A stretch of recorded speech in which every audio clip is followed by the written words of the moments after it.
네, 반갑습니다. 오늘은 성경 공부 92일차가 되겠습니다. 이번 주 저희가 갈라디아서, 로마서를 어제까지 마쳤고요. 오늘은 또 사도행전으로 돌아가 보도록 하겠습니다. 사도행전 20장부터 28장까지도 내용이 상당히 많은 부분이긴 한데 신경을 써서 또 강의를 해야 되는 부분이기도 하지만 또 내용을 우리가 읽어보면 충분히 이해할 수 있는 부분들이 많기 때문에 28장까지는 간략하게 팩트만 짚어 살펴보는 걸로 하도록 하겠습니다. 오늘도 사도행전을 마치고 내일 또 아마 에베소서로 갈 것 같은데 이번 주까지 또 에베소서가 굉장히 중요한 책입니다. 그래서 이번 주까지 잘 끝까지 진도 빼먹지 말고 잘 따라오셔서 성경을 한 책 한 책 잘 정리해 나갔으면 좋겠습니다. 기도하고 시작하겠습니다. 거룩하신 우리 하나님, 주님의 사랑과 은혜에 감사를 드립니다. 주께서 지난밤도 단잠을 허락해 주시고 피곤했던 저희 육체들을 새롭게 하여 주시고 고장났던 부분을 고쳐주심에 감사를 드립니다. 오늘 시간 우리가 또 사도행전 남은 부분을 살펴보려고 합니다. 사도 바울이 전도 여행을 또 마치고 예루살렘 구제를 위하여 예루살렘 가는 그 과정들을 우리가 눈으로 보고 듣고 배워서 어떤 마음으로 예루살렘을 갔는지, 또 예루살렘에서 고난이 있을 때 어떤 심정으로 또 그 고난을 헤쳐나갔는지를 이 시간 깨닫게 하여 주시옵소서. 때로는 우리에게 고난이 있을지라도 그 길이 우리가 알지라도 주를 위해서라면 갈 수 있는 그런 사도 바울의 그 교훈을 따라 배워서 이 땅에 살아가면서 우리에게도 고난이 있을 때에 주님을 의지하여 주님의 이름을 위하여 나아갈 수 있는 사명감을 갖고 인도하여 주시옵소서. 주님, 오늘도 끝까지 함께 해주시옵고 우리에게 깨닫는 영을 부어주시사 하나님 말씀을 올바르게 배울 수 있는 귀한 시간 되게 인도하여 주시옵길 바라며 살아계신 예수님 이름 받들어 감사하며 기도드립니다. 아멘. 네, 지금까지 사도행전을 중심으로 해서 바울 서신을 우리가 살펴보지 않았습니까? 그 내용도 상당히 많습니다. 엄청나죠. 근데 아직도 사도행전이 이렇게 많이 남아있다는 거예요. 20장 3절. 20장 3절 보면 거기 석 달 동안 있다가 배 타고 수리아로 가고자 할 그때에 거기 석 달 동안에 우리가 로마서를 고린도 교회에 있으면서 로마서를 기록했다라고 해서 고린도전서를 로마서를 살펴보지 않았습니까?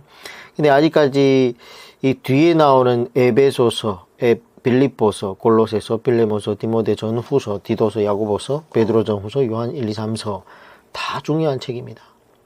그래서 사도행전의 이 부분을 정말 참 너무 중요하지만 이 뒤에 주후 60년대 후반에 기록된 성경들에 대한 이 에너지를 또 연결시켜주는 그 부분이 또 이 사도행전 이것이 되겠습니다. 그래서 신약 성경들이 모두 나중에 우리가 마침표를 찍어야 되는데 또 이런 부분을 잘 정리를 해 나가야 또 그 부분도 잘 이해가 되겠죠. 뒤에 나오는 성경책들은 정말로 전부 유언과 같은 그런 성경책이죠. 그래서 요 28장까지 우리가 그냥 간단하게 살펴보고 뒤에 서신들을 또 심도 있게 다뤄보도록 하겠습니다. 20장 3절에 보면 거기서 석 달 동안 있다가 현재 바울은 3차 전도 여행 말미에 고린도에 한 3개월간 머물면서 고린도 교회의 심각한 문제를 척결했고 그랬고 로마서를 기록한 겁니다. 그래서 로마서를 우리가 비록 어제 살펴봤고 그리고 이렇게 석 달이 지난 다음에 어떤 계획을 세우는지를 보여줍니다.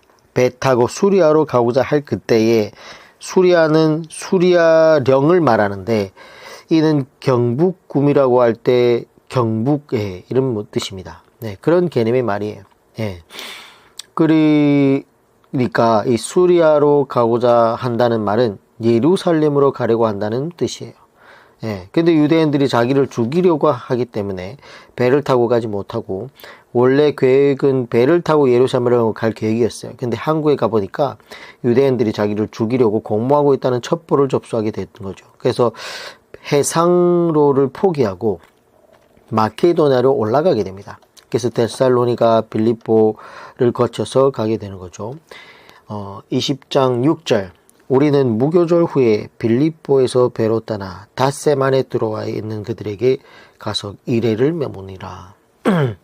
자, 이렇게 해서 드로아에서 한 7일 정도를 머무는데, 그때 거기에서도 성경 공부를 시작합니다. 한 7일이면 뭐 성경 공부 구약하기 딱 좋은 시간 정도죠. 지난번에 사도 바울이 고린도 교회의 문제 때문에 디도를 찾으러 드로아에 가지 않았으니까. 근데 그때는 사도 바울이 마음이 디도를 빨리 만나야 된다는 그런 생각 때문에 갔을 때 그쪽에 들어와 있는 사람들은 막 사도 바울이 왔다 그러면서 막 집회를 준비를 했는데, 내가 도무지 너희들에게 이렇게 성경 공부를 시킬 마음이 없다.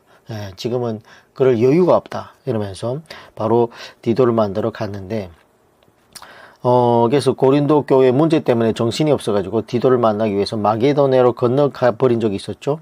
고린도 후서 2장 12, 13절에 나옵니다. 그때 아마도 성도들이 상당히 서운해 하였을 것인데, 바울이 이것을 마음에 두고 있다가 일이 이렇게 된 김에 드로아에 들러서 일주일 동안 마지막으로, 그리고 또 제대로 한번 성경 공부를 하자고 했던 것 같습니다. 그래서 사도 바울은 그곳에서 구약 성경에서부터 예수 그리스도까지, 그리고 예수 그리스도의 재림까지 아주 수준 높은 성경 공부를 진행하지 않았을까, 그렇게 생각을 합니다. 2장 7절에 그 주간의 첫날에 우리가 떡을 때려하여 모였더니 바울이 이튿날 떠나고자 하여 그들에게 강론할세 말을 밤중까지 계속하매. 그 주간의 첫날에, 자, 일주일의 시작은 주일이죠. 이날에 주님 앞에서 예배하면서 삶의 예배, 영적 예배를 시작하는 거예요. 우리가 떡을 때려 하여 모였더니 주일마다 모여 성찬식을 하고, 그리고 점심까지 식사까지 이렇게 연결하는 그런 거였습니다. 그들에게 강론할세. 여기에 이 강론은 뭐냐? 에스라가 썼던 방법이죠. 낭독해주고 설명해주고 깨닫도록 해주는 것이 바로 강론한다라는 얘기입니다. 이 강론하다라는 이 말은 헬라어로 디알레고마이라고 해서 발음을 하고 있는데, 이 말은 토론하다, 대화하다라는 의미로 가장 많이 사용되는 말이에요. 신약에서는 이 말이 13번 정도 나오는데, 특별히 사도행전에서 바울의 강론에 대해서 많이 사용됐습니다. 한 10번 정도. 그래서 강론하다 혹은 변론하다로 번역이 됐습니다. 그러므로 이 단어는 바울의 회당에서 가르침을 나타내는 전문 용어로 되어버렸죠. 그리고 이것은 구약 성경의 낭독 및 해석을 말하는 말이에요. 그리고 사도행전 28장 23절에 쓰이는 이 강론하다라는 말은 다른 단어입니다. 에크테데미. 이 말은 설명하다라는 의미가 있습니다. 그래서 원어로 보면 이런 것들이 좀 차이가 있다라는 거죠. 말을 밤중까지 계속하며, 그렇게 해가지고 밤중이 되었다는 거예요. 시작은 언제 뭐 하는데 끝이 언제인지 몰라요. 계속 이렇게 강론을 하고 있는 거예요.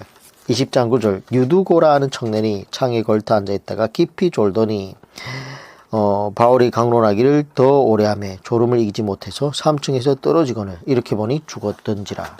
자, 유대인들의 집은 창틀이 앉아도 될 만큼 넓다라고 합니다. 실제로 가보면. 그래서 거기 앉아서 이렇게 말씀을 듣다가 졸려가지고 앉아서 떨어졌다는 건데, 20장 10절 바울이 내려가서 그 위에 엎드려 그 몸을 안고 말하되 떠들지 말라 생명이 그에 있다고. 올라가 떡을 떼어 먹고 오랫동안 날이 새기까지 이야기하고 떠나니라. 사람들이 살아난 청년을 데리고 가서 적지 않게 위로를 받았더라. 네. 자, 그래서 이 유두고라고 하는 이 청년의 이름이 다행이다라는 뜻이래요. 유투코스. 네. 그래서 다행이다라고 이름을 지었다 보니까 어때요? 3층에서 떨어져 죽었는데도 다행이다 보니까 다시 살아나는. 근데 이름을 잘 지어야 돼요. 그래서 유두고 이렇게 다행이다 이런 이름을 지어야 되는데 아뿔싸라고 지으면 어떻게 했어요? 떨어졌는데 죽을 수 있다라는 거예요. 그래서 이렇게 드로아에서 한 7일 동안 아침부터 밤까지 성경 공부를 인도하지 않았을까. 네. 자, 그리고 나서 아소로 갑니다. 네. 아소로 갔다가 미둘레네로 갔다가 그리고 기오로 갔다가 또 사모로 가고 그 다음 날에 밀레도에 이릅니다. 이 밀레도가 중요한데 사도 바울은 밀레도에서 에베소 교회 장로들 곧 두란노 서원에서 한 2년 동안 바울에게 성경을 배웠던 에베소 교회의 지도자들을 불러 내려옵니다. 그리고 그들과 함께 밀레도에서 송병식을 하게 되는 장면이 20장 17절에서 38절까지 나오는데 이 부분을 제가 읽어 드릴게요. 바울이 밀레도에서 사람을 에베소로 보내어 교회 장로들을 청하니 오매 그들에게 말하되 아시아에서 들어온 첫날부터 지금까지 내가 항상 여러분 가운데서 어떻게 행하는지를 여러분도 아는 바니 곧 모든 겸손과 눈물이며 유대인의 간계로 말미암아 당한 시험을 참고 주를 섬긴 것과 유익한 것은 무엇이든지 공중 앞에서나 각 집에서나 꺼리낌이 없이 여러분에게 전하여 가르치고 유대인과 헬라인들에게 하나님께 대한 회개와 우리 주 예수 그리스도에게 대한 믿음을 증언한 것이라. 보라, 이제 나는 성령에 매여 예루살렘으로 가는데 거기서 무슨 일을 당하는지 알지 못하노라.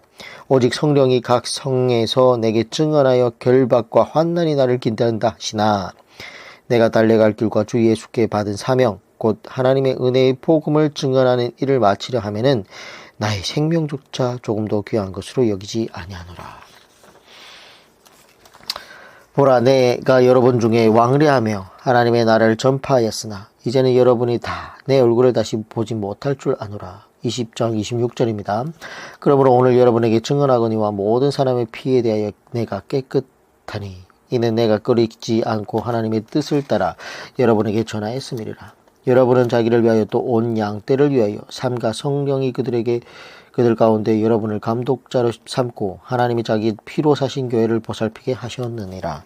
내가 떠난 후에 사나운 이리가 여러분에게 들어와서 그 양떼를 아끼지 아니하며 또한 여러분 중에서도 제자들을 끌어 자기를 따르게 하고 그 어그러진 말을 하는 사람들이 일어날 줄을 내가 아노라. 그러므로 여러분이 일깨어 내가 3년이나 밤낮 쉬지 않고 눈물로 각 사람을 훈계하던 것을 기억하라. 지금 내가 여러분을 주와 및 그 은혜의 말씀에 부탁하노니 그 말씀이 여러분을 능히 든든히 세우사 거룩하게 하시면 입은 모든 자 가운데 기업이 있게 하려 하시리라. 내가 아무리 은이나 금이나 의복을 탐하지 아니하였고 내가 아무의 은이나 금이나 의복을 탐하지 아니하였고 34절 여러분이 아는 바와 같이 이 손으로 나와 내 동행들이 쓰는 것을 충당하여 범사에 여러분에게 본을 보여준 바와 같이 수고하여 약한 사람들을 돕고 또 내 주께서 친히 말씀하신 바 주는 것이 받는 것보다 복이 있다 하심을 기억하여야 할지니라. 36절 이 말을 한 후에 무릎을 꿇고 그 모든 사람들과 함께 기도하니 다 크게 울며 바울의 목을 안고 입을 맞추고 다시 그 얼굴을 보지 못하리라 한 말로 말미암아 더욱 근심하고 배까지 그를 전송함이더라. 사도 바울이 참 에베소 장로들에게 앞으로 정말 교회를 위하여 그 교회에 맡겨진 그 양떼들을 위하여 정말 성령님의 인도하심을 받고 하나님의 자기 피로 사신 교회를 잘 보살피라라는 이런 당부를 하는 거죠. 그러면서 지금까지 내가 했던 대로 해라. 내가 여러분들에게 아무에게나 금이나 은이나 의복을 탐하지도 아니하였고 여러분에게서 내가 받은 것도 없지 않냐. 내가 동행하는 사람들의 것을 이 손으로 벌어서 다 충당했다.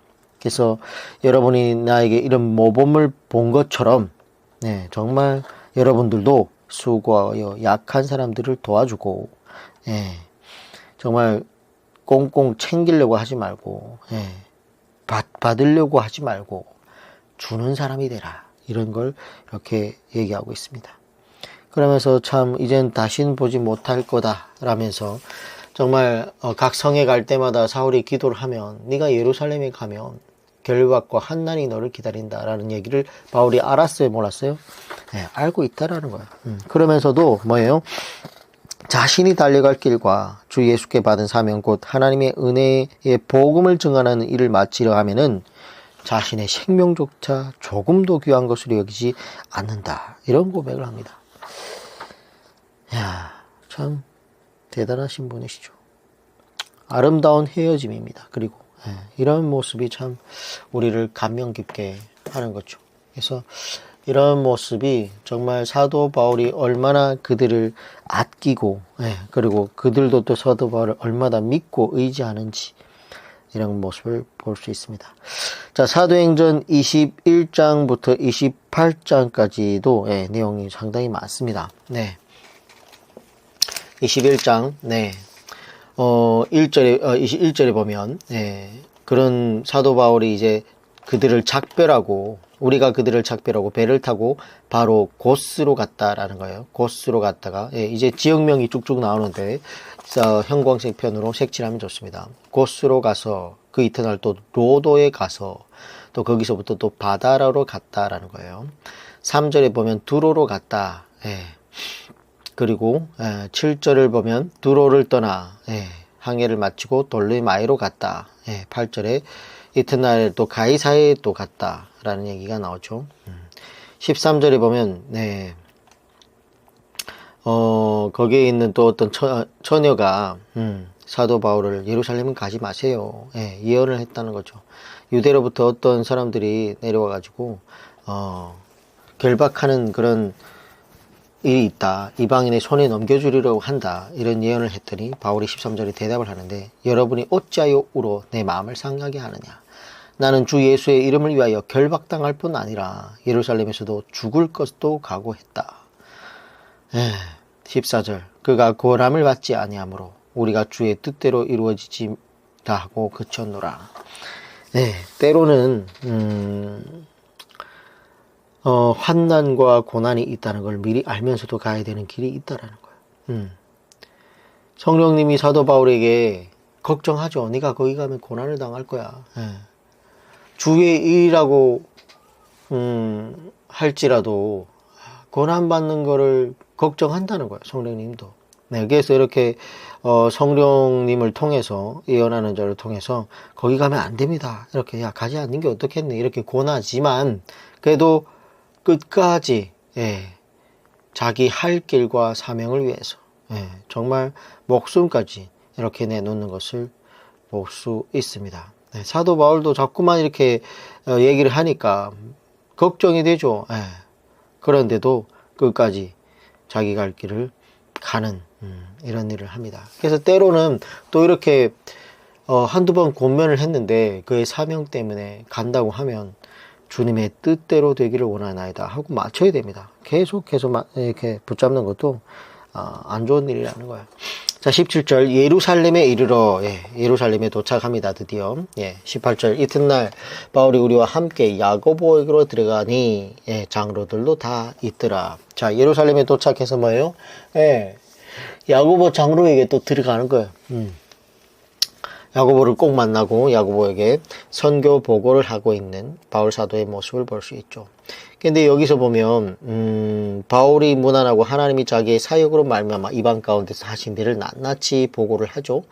20절 그들이 듣고 하나님께 영광을 돌리고 바울더러 이르되 형제 그대도 보는 바에 유대인 중에 믿는 자 수만 명이 있는데 다 율법에 열성 있는 자라. 내가 이방에 있는 모두 유대인들을 가르쳐 모세를 배반하고 이 아들들에게 할 일을 행하지 말고 또 관습을 지키지 말라 한다음을 그들이 들었다. 그러면 어찌겠니? 그들이 필연 그대가 온 것을 들었단 말이지. 이미 왔다는 걸 들었단 말이지. 그러니까 우리가 말하는 이대로 좀 서운한 네 사람이 우리에게 있으니 그들을 데리고 함께 결례를 행하고 그들을 위하여 비용을 내어 머리를 깎게 하라. 그러면 모든 사람이 그대에 대하여 들은 것이 사실이 아니다 하고 그대도 율법을 지켜 행하는 줄로 알 것이라. 자, 그래서 이런 것들은 관습인데, 그리고 결례, 정결한 결례라고 하는 건데, 그래서 레위기 정결 규례를 따라 자신을 정결하게 하는 의식입니다. 여기서는 서원 기간 중에 정결을 유지하기 위해 지켜야 하는 규례 중에 하나라는 거죠. 근데 여기 보면은 20절에 유대인 중에 믿는 자 중에 수만 명인데 이들이 다 아직까지 율법을 지키고 있었다는 거예요. 예. 근데 바울이 안 지킨다 막 그래가지고 의견이 있다라는 거예요. 예. 그래서 이런 결례를 행하라. 그래서 그들의 입을 좀 막아라. 예. 그래서 25절에 그래서 26절에 바울이 이 사람들을 데리고 서원한 4명을 데리고 이튿날 그들과 함께 결례를 행하고 성전에 들어가서 각 사람을 위하여 제사를 드릴 때까지의 결례 기간이 만기된 것을 신고하니라. 자, 이런 것들 보면 본질이 훼손되지 않는다고 하면 융통성 있게 해결하는 것을 볼 수 있죠. 사도 바울도. 그 결례 행하면 되지. 그걸로 구원을 받는다 그러면 사도 바울이 절대로 안 하겠죠. 근데 그게 아니고 그냥 내 결례를 받는 걸로 인해 가지고 그들이 그냥 그들에게 또 미움을 받고 그런 일을 최대한 없애려고 하는 것을 볼 수 있습니다. 그래서 지금까지 나도 결례를 지켜왔는데 지금까지 율법을 무시하고 그러지 않지 않았습니까? 관습도 행하고. 근데 이 관습이라는 걸 통해서 이 관습을 안 지키면 구원이 없다라고 얘기를 했으면 사도 바울이 끝까지 안 했을 텐데, 지금 얘기를 하는 건 뭐냐면 유대인 중에 율법의 열성을 가진 자들이 자꾸만 너를 뭐라고 어찌할꼬 하니까 그리고 그들이 지금 네 온 걸 들었는데 분명히 이걸 갖고 시비를 건다. 그러니까 결례를 행하라 하니까 바울이 그냥 하는 걸 볼 수 있습니다. 그래서 본질이 훼손되지 않는다면, 진리가 훼손되지 않는다면 때로는 이런 융통성이 필요할 때도 있다라는 거예요. 자, 그래서 여기 보면 28절에 이는 그들이 전에 에베소 사람 드로비모가 바울과 함께 시내에 있음을 보고 바울이 그를 성전에 데리고 들어간 줄로 생각함이더라.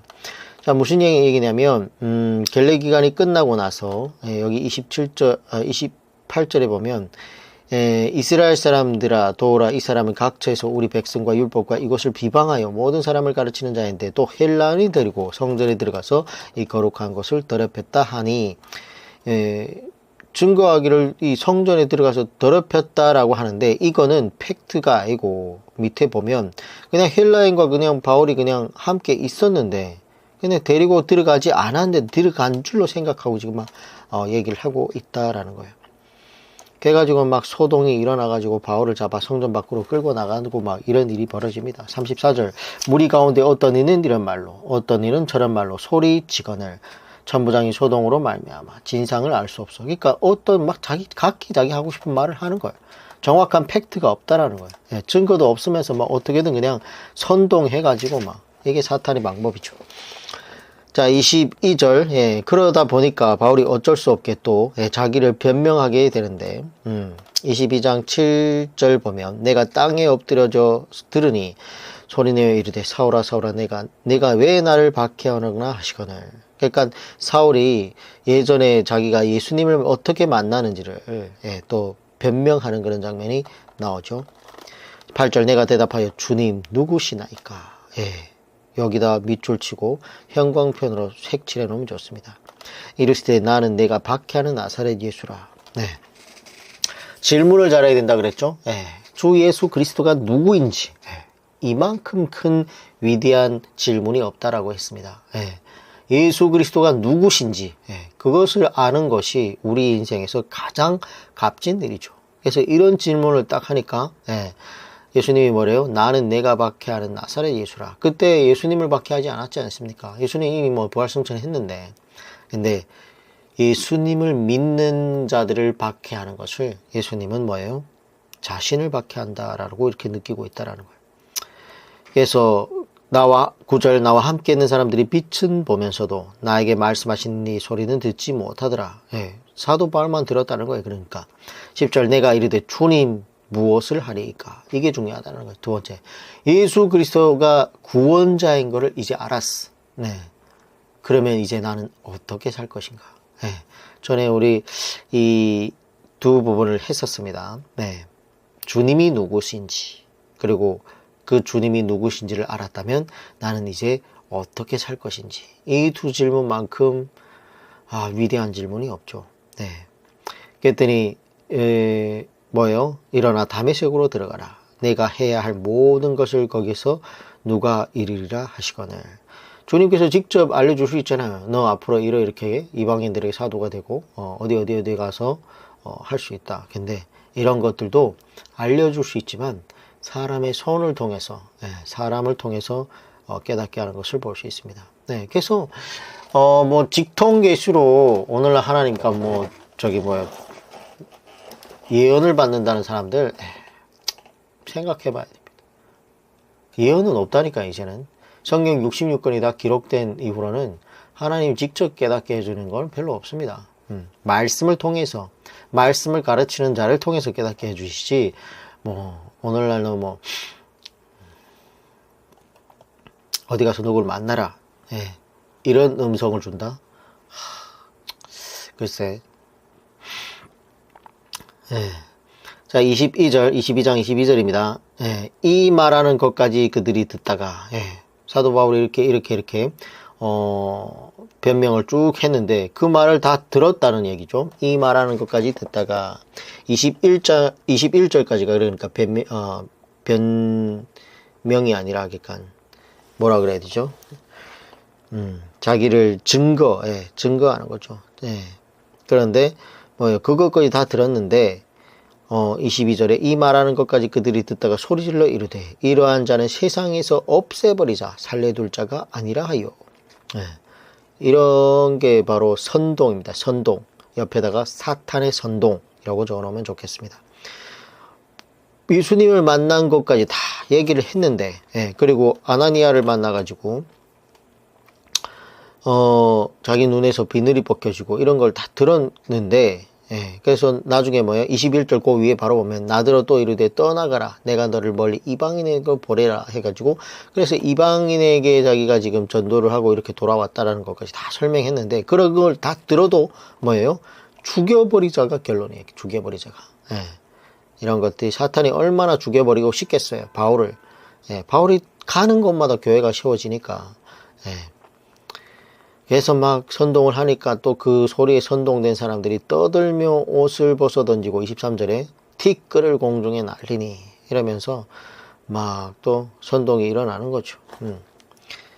23장 가겠습니다. 23장 11절. 그날 밤에 주께서 바울 곁에 서서 이르시되 담대하라. 내가 예루살렘에서 나의 일을 증언한 것 같이 로마에서도 증언하여야 하리라 하시니라. 이런 게 굉장히 중요한 거죠. 사도 바울도 지금 앞에서 자기가 환난과 결박이 있을 줄을 알았습니다. 그래서 거기에서 죽게 될지도 모르니까 죽게 되더라도 내가 정말 예루살렘 그 성도들을 구제와, 그리고 내가 지금까지 전도했던 이 선교 보고를 예루살렘 교회 그 장로들에게, 야고보 장로에게 가서 보고해야 된다, 이런 마음이 목숨을 잃더라도 자기의 사명을 알리는, 잘하고 있다, 그리고 보고를 해야 되겠다라는 것을 환난과 결박이 있더라도 무릅쓰고 가지 않았습니까? 자기도 그래서 거기서 죽을 수 있다는 생각을 하고 있는 거야. 그런데 11절 그날 밤에 주께서 바울 곁에 서서 이르되 담대해라. 내가 예루살렘에서 나의 일을 증언한 것 같이 로마에서도 증언하여야 하리라. 이런 얘기를 들으면 어때요? 결박과 환난이 있을지라도 어디? 로마로 내가 가긴 가겠구나 라는 이런 생각이 드는 거예요. 이런 게 소망인 거예요. 이런 게 소망. 우리가 이 땅에 살면서 힘들고 괴롭고 외롭고 정말 병들어 아프고 할지라도 천국이 예수님의 말씀대로 살아간다고 하면 내가 너에게 새 계명을 주니 서로 사랑하라. 이 계명을 지키면 뭐예요? 아버지 주 이름으로 주의 뜻대로 부르시면 좀 받은 자들이 뭐예요?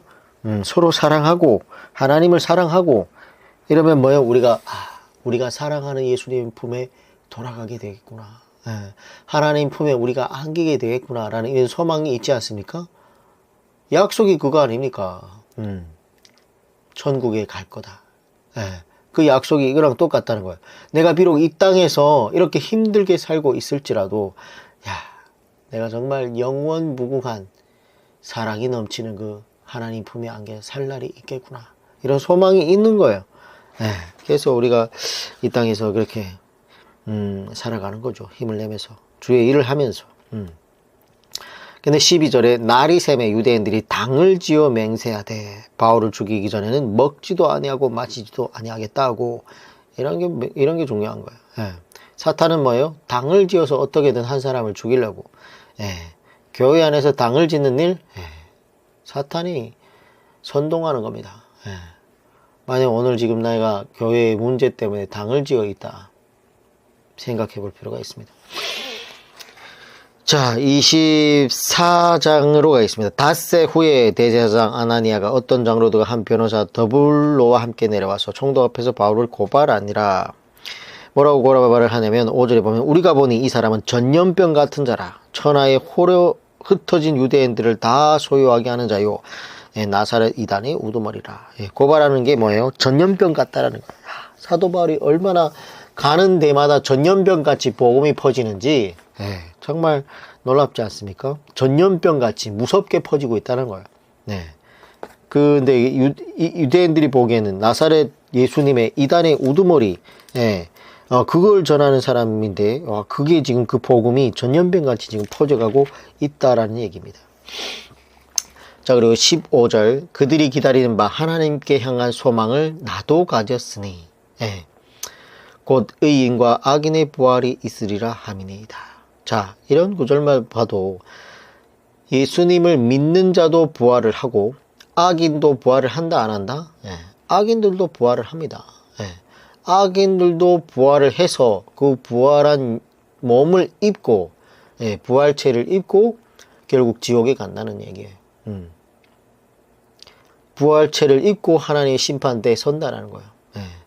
아직은 육체는 다 썩어져 버리고 지금 영은 어디에요? 그리스도를 믿는 자들, 하나님의 택한 백성들은 아브라함의 품, 나골이라는 곳에 있습니다. 아직 천국 간 사람 한 명도 없습니다. 나중에 요한계시록 때도 다루겠지만 천국 간 사람이 없어요. 음부, 그리고 뭐예요? 지옥 간 사람은 음부. 아직 지옥불에 들어간 사람이 없어요. 요한계시록 보면 적그리스도와 거짓 선지자가 맨 처음 지옥에 떨어져 들어갑니다. 그래서 아직은 부활하지 않았지 않습니까? 다 잠자고 있는 거예요. 그 아브라함의 품에서. 자, 그리고 이런 것만 봐도 의인과 악인의 부활이 있다라는 거예요. 그 부활체를 입고 심판대, 하나님의 심판대 앞에 선다라는 거고.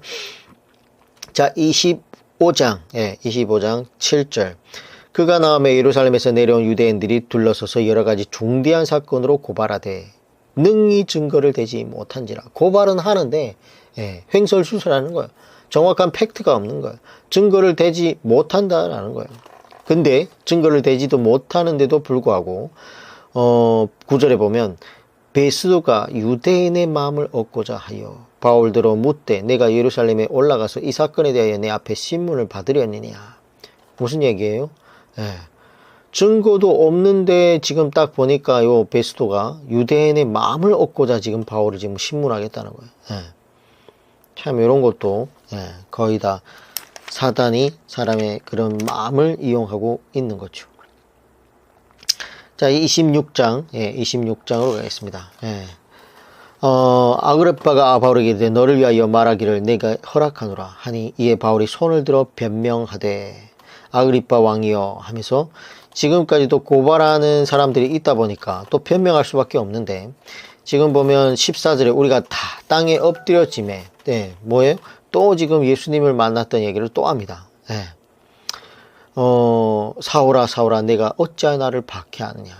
이런 얘기를 하죠. 18절에 그 눈을 뜨게 하여 어둠에서 빛으로 사탄의 권세에서 하나님께로 돌아오게 하고 죄의 사함과 나를 믿어 거룩하게 된 무리 가운데서 기업을 얻게 하리라 하더이다. 자, 그래서 17절에 보면 지금 읽은 건 18절이고 17절에 보면 이스라엘과 이방인들에게 내가 너를 구원하여 그들에게 보내니. 그러니까 유대인들과 이방인들의 사도로 사도 바울이 임명을 받았다는 거예요. 그 중요한 사역이 뭐예요? 그들의 눈을 뜨게 하여 어둠에서 지금 캄캄한 어둠에 속해 있던 캄캄한 어둠에 있다 보니까 뭐예요? 예수님이 보이지 않는 거예요. 예수 그리스도가 보이지 않는 거예요. 근데 이제 어둠에 있던 그들의 눈을 뜨게 해서 빛을 볼 수 있도록, 맹인 같은 사람들을 눈을 뜨게 해서 이제 눈으로 볼 수 있는, 예수님이 선명하게 보이는 그런 사역을 하게 된다는 거예요. 그래서 사단의 권세에서 하나님께로 돌아오게 하는, 이스라엘과 이방인을 그렇게 돌아오게 하는 사명을 받았다라는 거예요. 죄사함과 나를 믿어 거룩하게 된 무리 가운데에서 기업을 얻게 하려 함이라. 이게 사도 바울의 사명이라는 거예요. 사도 바울이 예수님께 받은 사명인 거죠. 자, 26장 31절. 30절. 왕과 총독과 번이게와 그와 함께 앉은 자들이 다 일어나서 물러가 서로 말하되 이 사람은 사형이나 결박을 당할 만한 행위가 없다 하더라. 이게 아그리빠가 베스도에게 이르되 이 사람이 만일 가이사에게 상수하지 않았더라면 석방될 수 있을 뻔했더라. 그래서 요 베스도는 뭐예요? 유대인의 마음을 얻고자 바울을 심판하러 이렇게 딱 가는데, 왕 아그리빠가 뭐예요? 베스도에게 말해가지고 이 사람은 가이사에게만 상수하지 않았더라면 여기서 바로 석방할 수 있는 사람이었어. 근데 가이사에게 로마에 가서 또 상소를 했기 때문에 로마에 가야 된다라는 얘기죠.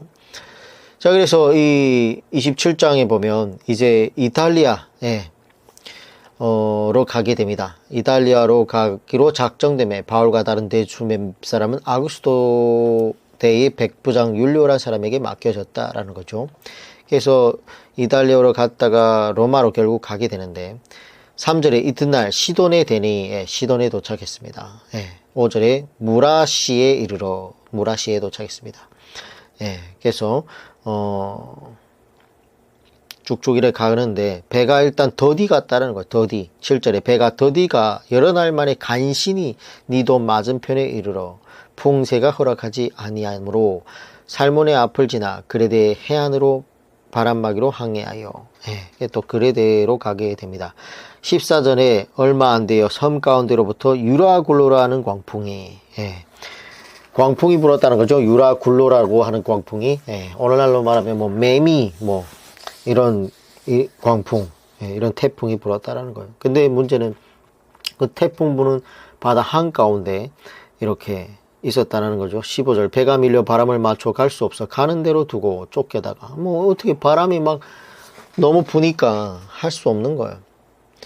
자, 그래서 이 풍랑으로 인해 가지고 지금 막 다들 이제 우리 다 죽었구나. 20절에 보면 여러 날 동안 해도 별도 보지 아니하고 20절에 보면 여러 날 동안 해도 별도 보지 못했다는 큰 풍랑이 그대로 있음에 구원의 여망마저 없어졌더라.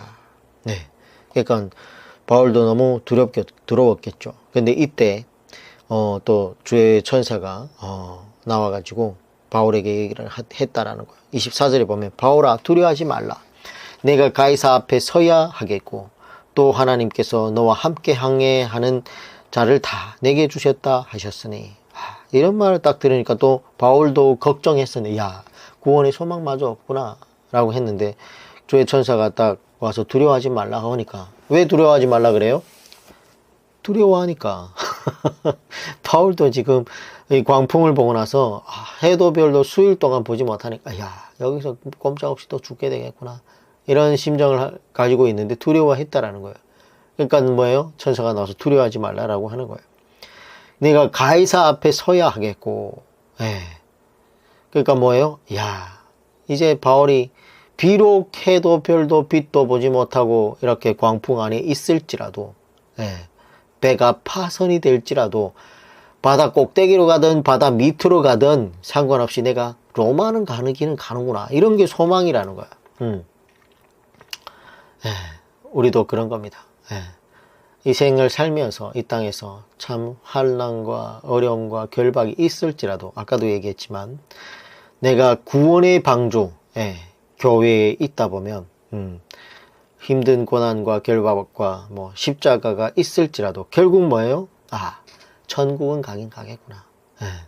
하나님 뜻대로 살아가다 보면 내가 지금 이렇게 힘들지라도 내가 천국 그 영원한 곳에 가겠구나. 이런 게 소망이라는 거예요. 자, 그래서 이런 것들이 주님의 약속이죠. 너무나 중요합니다. 42절 군인들은 죄수가 헤엄쳐서 도망할까요? 그들을 죽이는 것이 좋다 했으나 바울을 죽이자는 거예요. 이 물에 배가 다 깨져가지고 물에 이렇게 하면 도망하면 우리가 어떻게 되겠습니까? 바로 여기서 그냥 죽여버립시다. 근데 백부장이 43절에 백부장이 바울을 구원하려 하여 그들을 뜻을 막고 헤엄칠 줄 아는 사람들을 향하여 물에 뛰어내려 먼저 육지에 나가게 하고 요 전에 백부장이 사도 바울의 말을 듣고 뭐예요? 이 달아나려고 하는 백사공들이 달아나면 우리가 다 같이 죽는다. 그래가지고 몽땅 그 배를 백사공들 못하게 달아나게 해라. 이래가지고 결국 그런 일도 있었고 그러다 보니까 백부장이 바울의 그 말을 신뢰했다라는 거죠. 자, 28장입니다. 28장. 28장은 이제 사도 바울이 예루살렘에서 체포돼가지고 가이사라 감옥에서 한 2년 동안 감금 생활을 하고 배를 타고 로마로 행했죠. 그래서 뭐 지금까지 우리가 봐도 무라, 니도, 미항, 가우다. 그래서 뭐 유라굴로라는 광풍을 만나게 됐고 14일 동안 뭐 죽을 고생을 하다가 멜리데라는 섬에 결국 상륙하게 됩니다. 멜리데. 멜리데에 보겠습니다. 28장 11절 석 달 후에 우리가 그 섬에서 겨울을 난 알렉산드리아 배를 타고 떠나니 그 배의 머리 장식은 디오스구로라. 수사구라에 대고 사흘을 있다가 거기에 둘러가서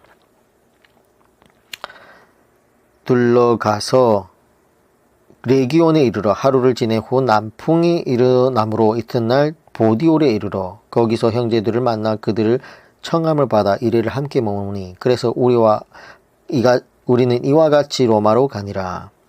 자, 여기에 또 우리라는 단어가 나오죠. 그래서 누가는 사도행전을 기록한 저자 아닙니까? 그래서 바울과 함께 이 모든 고난을 겪었다라는 거예요. 본인이 겪었다라고는 얘기는 안 하지만 뭐예요? 배에 같이 타 있었잖아요. 그래서 이런 것도 볼 수 있습니다. 이와 같이 로마로 가니라. 이렇게 바울이 그토록 가고 싶고 했고 꿈에도 그리던 로마에 죄수의 신분으로 드디어 도착하게 됩니다.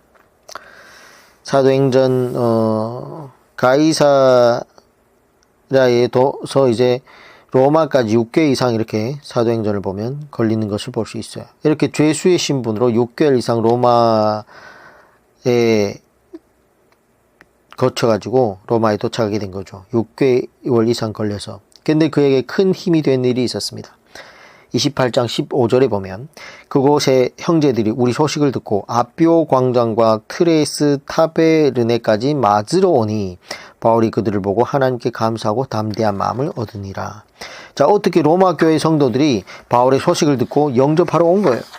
근데 트레이스 타베르네는 로마에서 지금 대략 한 53km 정도 떨어진 곳인데 바울을 환영하기 위해 가지고 로마 교회 성도들이 그 먼 거리를 마중 나온 거예요. 그래서 로마에 와봤더니 지금 로마 교회 성도들이 이렇게 막 꽃 들고 막 이렇게 바울을 막 환영하면서 그 먼 길을 다 그때 뭐 다 걸어 다니는 거죠. 걸어 다니는 거. 그래서 바울이 그들을 보고 하나님께 감사하며 담대한 마음을 얻고 로마에 입성하게 됩니다. 16절 우리가 로마에 들어가니 바울에게는 자기를 지키는 한 군인과 함께 따로 있게 허락하더라. 바울을 로마까지 호송했던 백부장이 율리오인데 그가 바울을 아주 좋게 보고 호송복 명서를 잘 써줘가지고 아주 특별한 대우를 받는 것을 볼 수 있습니다. 28장 17절 사흘 후에 바울이 유대인 중 높은 사람들을 청하여 그들이 모인 후에 이르되 여러분 형제들아 내가 이스라엘 백성이나 우리 조상의 관습을 배척한 일이 없는데 예루살렘에 로마인의 손에 죄수로 내준 바 되었으니 이런 것들만 봐도 사울이 그 예루살렘에서 뭐예요? 결례를 행했다. 아까 잠깐 얘기를 했죠. 그래서 자기는 조상의 관습을 배척한 일이 없다. 뭐 그거 뭐 진리하고는 구원하고 상관없는 거. 지킴 뭐 어때? 그리고 또 지킴 좋은 거야. 결례라는 거는 깨끗하게 한다는 건데 뭐 이러면서 그런 게 없는데 그들이 지금 그런 걸 안 지켰다는 이유로 지금 나를 죄수로 신분으로 이렇게 내주었다. 근데 여기 보면 사흘 후에라는 게 나옵니다. 예, 아주 부지런한 종이죠. 뭐 좀 6개월 동안 그 광풍을 겪고 좀 쉴만도 한데, 집에 좀 부지런히 누워가지고 잘만도 한데, 근데 이 부지런함이란 어쩔 수 없는 거예요. 참 부지런한 종이죠. 충성된 종이죠. 자, 에스라도 느헤미야도 다 사흘 후에 일을 시작했어요. 예, 바울도 그의 그 백길이 얼마나 험난한 길이었겠습니까? 그런데 사흘 후에 전도를 또 시작하는 거예요. 그래서 유대인들 높은 사람들에게 복음을 전해보는데 그 결과가 어떻게 나타났냐면 23절에 그들이 날짜를 정하고 그가 유숙하는 집에 많이 오니 바울이 아침부터 저녁까지 강론하여 하나님의 나라를 증언하고 모세의 율법과 선지자의 말을 가지고 예수에 대하여 권하더라. 역시 아침부터 저녁까지 강론하고 있습니다. 네. 찬양 한 40분 하고 설교를 한 10분 15분 해가지고 하나님 말씀 들었다. 말이 안 됩니다. 네. 아침부터 저녁까지 강론하며 할 수만 있다면 정말 새벽부터 저녁까지 예배했으면 좋겠어요. 하나님 말씀을. 네. 그렇게만 하면 얼마나 하나님 말씀을 잘 가르칠 수 있겠습니까? 읽어주고 설명하고 깨닫게 하는 것. 네. 그런 거를 정말 강론하면 너무 좋을 텐데, 교회에서도. 모세의 율법과 선지자의 말을 가지고 예수에 대하여, 구약 성경을 가지고 예수님에 대해서 전했다는 거예요. 그러니까 우리도 예수님을 증거할 때에 사형리만 가지고 얘기할 게 아니라 구약 성경에서부터 창조하신 하나님부터 예수님까지 강론해야 하는 거예요. 그러니까 시간이 필요하죠. 예배 시간, 설교 시간, 요즘 쌈박한 목사님들은 10분 딱 하는 것을 너무 좋아한다고 하는데, 그렇게 해서 말씀이라고 할 수 있겠습니까? 예배 1시간만 해도 막 길다고 막 시계 쳐다보고, 그러는데, 그럴 시간이 필요한 거죠. 아침부터 저녁까지. 구약에서 예수님까지 얘기하려면. 그래서 아침부터 저녁까지 이렇게 일주일 동안은 해야 구약에서 성경을 가르칠 수 있다라는 겁니다. 저희가 지금 110일을 정하지 않았습니까? 그럼 110시간이라는 얘기예요. 때론 넘어가는 시간도 있고 때론 적은 시간도 있는데 대략 한 110시간. 110시간을 하려고 하면 일주일 갖고는 부족하죠. 하루에 12시간씩만 해도 5일을 대봐야 60시간밖에 안 되는데 그러면 한 2주 정도는 해야 구약부터 성경 지금 하는 이 분량대로 한다고 하면 만약에 4박 5일 만에 한다 그러면 내용을 좀 줄여서 구절들도 좀 줄여서 이렇게 팩트만 짚어가면서 해야 되겠죠. 그래서 일주일이면 할 수 있습니다. 성경 전체를. 2주면 더 좋고 근데 2주까지 시간을 빼기 힘드니까 참 소망이 있다면 저도 저희 교회에서 얘기를 하는데 매년 한 번 정도는 4박 5일을 교회에서 먹고 자고 하면서 새벽부터 저녁까지 성경을 이렇게 강론하는 시간이 있었으면 좋겠다. 저희 교회의 교인들한테 항상 얘기합니다. 소망이 있다면 목사님하고 목사님 혼자서 하기 힘드실 수도 있으니까 목사님 어느 정도 하고 또 성경교사로 있는 장로님들 제가 또 일단 처음에는 해야겠죠. 이렇게 같이 하면 좋겠다라는 생각을 계속 가지고 있습니다. 만약에 나중에 또 정말 많은 분들이 모이고, 정말 꼭 하나님 말씀을 한 번에, 단번에, 빠르게, 바르게 듣고 싶다라는 사람들이 모여진다면, 4박 5일 만에 이렇게 성경을 한번 쭉 보는 것도 너무 좋을 것 같습니다. 28장 24절, 그 말을 믿는 사람도 있고, 믿지 아니하는 사람도 있어. 결과가 근데 별로 좋지 않죠. 그러므로 우리의 마음속에도 항상 이럴 여유가 있어야 돼요. 내가 전한다고 해서 다 듣는다는 표정이 없습니다. 내가 하는 일이 아니에요. 내가 여러분들이 이렇게 성경을 같이 공부한다고 해서 인도한다고 해서 다 들리는 게 아니겠죠. 듣는 사람이 있고 듣지 못하는 사람이 있고 들리는 내용이 있고 들리지 않는 내용이 있고 그래서 여러분이 성령님의 해주시는 거겠죠. 그래서 그 마음을 얼마나 옥토같이 하느냐에 따라서 여러분들이 맺을 열매는 다르다는 겁니다. 그래서 그럴 때 항상 당당하게 나는 파수꾼이며 하나님의 전문 성경 교사다라는 이런 정체성을 가지고 정말 스피커 역할을 해서 하나님의 말씀이 기록된 그 목적 그대로 더하지 말고 감하지 말고 전하는 데까지만 하는 거예요. 예. 깨닫는 거는 누가 하게 하신다? 성령님께서, 하나님께서 하시는 거예요. 우리는 자기의 역할을 잘 그냥 감당하면 되는 거예요. 우리가 씨앗을 땅에 떨어뜨렸는데 자라나게 하는 건 하나님이잖아요. 우리가 자라나게 합니까? 말씀의 씨앗을 던져 놓으면 자라나게 하는 것은 하나님이라는 거예요. 그래서 우리는 그 역할만 하면 되는 것이고, 듣는 사람들에게 계속해서 진리를 증거하면 되는 거예요. 28장 25절 서로 맞지 아니하여 흩어질 때에 바울이 한 말로 이르되 성령이 선지자 이사야를 통하여 너희 조상들에게 말씀하신 것이 옳도다. 유대인들을 상대로 한 이번에 이 성경 공부가 별로 좋지 않았습니다. 그래서 바울이 결정을 했죠. 28절 말씀 그런즉 하나님의 이 구원이 이방인에게로 보내진 줄을 알라. 그들은 그것을 들으리라 하더라. 자, 이렇게 해서 바울이 로마의 사역 방향이 헬라인들, 로마인들에게 초점을 맞추어서 진행하게 됩니다. 30절 바울이 온 이태를 자기 셋집에 머물면서 자기에게 오는 사람들을 다 영접하고 온 이태를 셋집에 머물면서 자, 여기에서 로마인들에게 복음을 증거할 뿐만 아니라 에필골몬, 즉 에베소서, 빌립보서, 골로새서, 빌레몬서를 옥중서신을 기록합니다. 그리고 셋집에 머물면서 자기 집에 오는 사람들을 다 영접해서 또 아침부터 저녁까지 계속해서 이렇게 구약에서부터 예수님의 재림까지 강론을 했다라는 거예요. 감사하게도 로마에서 난방비, 관리비 뭐 다 대주니까 뭐 마음껏 가택연금하면서 성경 공부를 시키지 않았을까. 근데 어떤 사람들은 바울 사도가 옥중서신을 차디찬 감옥에서 손을 호호 불면서 쓴 것처럼 뭐 감정적으로 이렇게 표현하는데 아닙니다. 백부장 율리오의 배려로 일반 감옥에 거한 것이 아니라 밖에는 나가진 못했지만 셋집에서 자유롭게 생활하면서 성도들과 손님들을 맞이하면서 2년 동안 성경 공부를 이렇게 진행했던 겁니다. 그러면서 로마 황제의 재판을 기다렸던 거죠. 이런 것도 또한 하나님의 섭리인 거죠. 여기 이렇게 머물러 있으면서 이렇게 정말 우리 기독교 역사에 너무 중요한 교회론과 그리스도론 이런 것들이 기록되게 된 에베소서, 골로새서 이런 것들이 기록이 됐습니다. 자, 이제 30절, 31절을 보고 사도행전을 마치도록 하겠습니다. 바울이 온 이태를 자기 셋집에 머물면서 자기에 오는 모든 사람들을 다 영접하고 하나님의 나라를 전파하여 주 예수 그리스도로에 관한 모든 것을 담대하게 거침없이 가르치더라.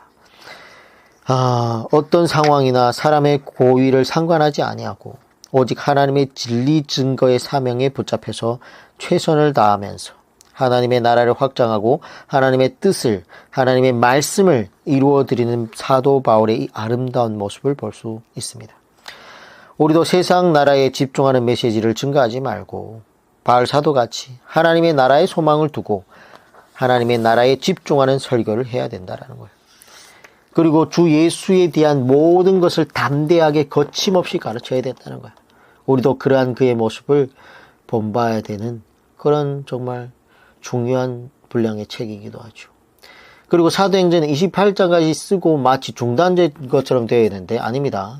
사도행전은 끝난 책이 아니라 이제 우리가 바울과 같은 전도자의 자세로 계속해서 써나가야 하는 그런 성경책이라는 거예요. 그러므로 이제 우리 교회의 사도행전, 우리 자신의 사도행전을 써나갈 수 있어야 된다라는 거죠. 그래서 오늘 이렇게 사도행전 28장까지 마무리를 하도록 하겠습니다. 사도행전 끝에